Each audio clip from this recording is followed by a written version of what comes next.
Oke, jadi nextnya itu sifat-sifat penjumlahan bilangan bulat. Di sini ada sifat komutatif. Komutatif itu artinya pertukaran ya.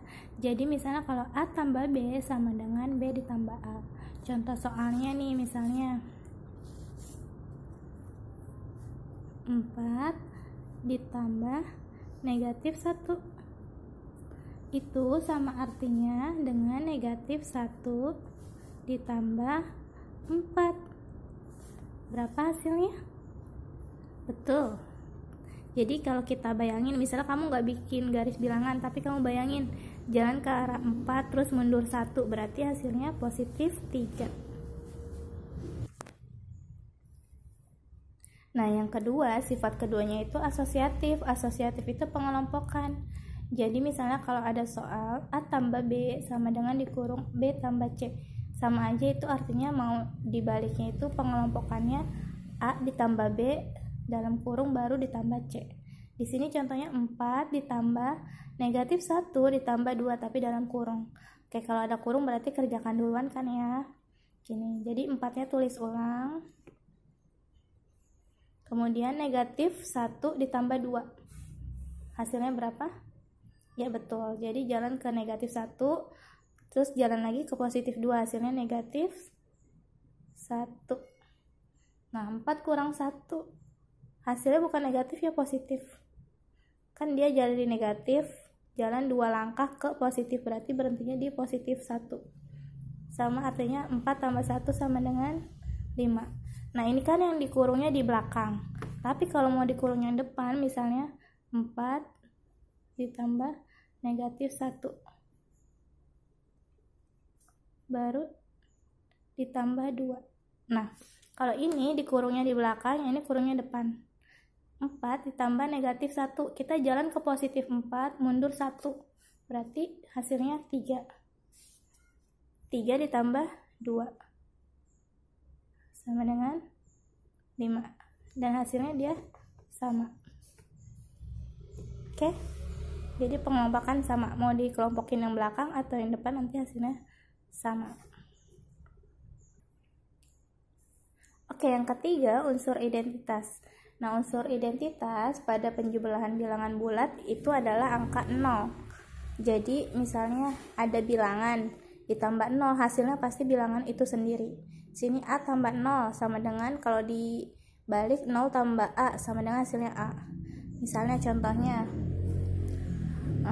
7 ya, 7 ditambah 0 hasil, terus kita balik 0 tambah 7, hasilnya pasti 7, hasilnya pasti bilangan itu sendiri. 100 tambah 0 dibalik 0 tambah 100, pasti hasilnya 100 gitu. Jadi berapapun angkanya ditambah 0, hasilnya bilangan itu sendiri.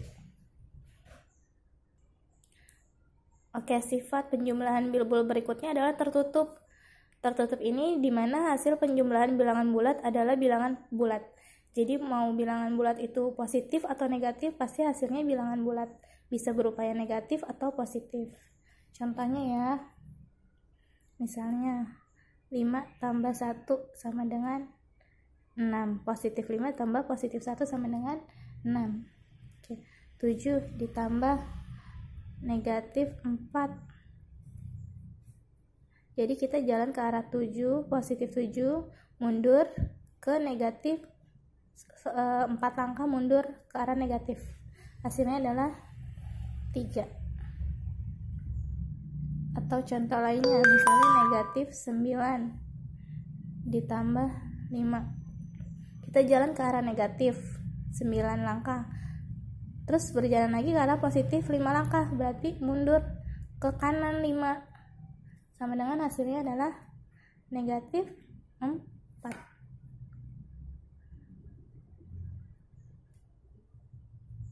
Nah, di sini ada negatif 1 ditambah negatif 7. Berarti kamu jalan ke arah negatif 1. Nah, jalan lagi ke arah negatif 7 langkah. Gitu. Jadi kalau negatif ditambah negatif, nanti hasilnya adalah negatif. Angkanya gimana, Miss? Tinggal ditambah aja. Negatif 8 jadi. Oke, berikutnya mempunyai inverse atau lawan.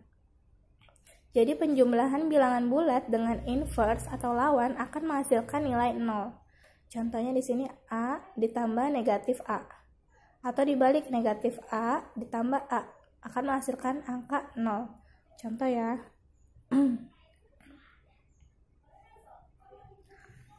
4 ditambah negatif 4. Oke, kalau kita balik, negatif 4 ditambah 4 hasilnya sama dengan 0. Jadi positif sama negatif bisa menghasilkan 0. Jadi kayak impas, seret gitu, impas 0. Kalau kita bikin garis bilangan,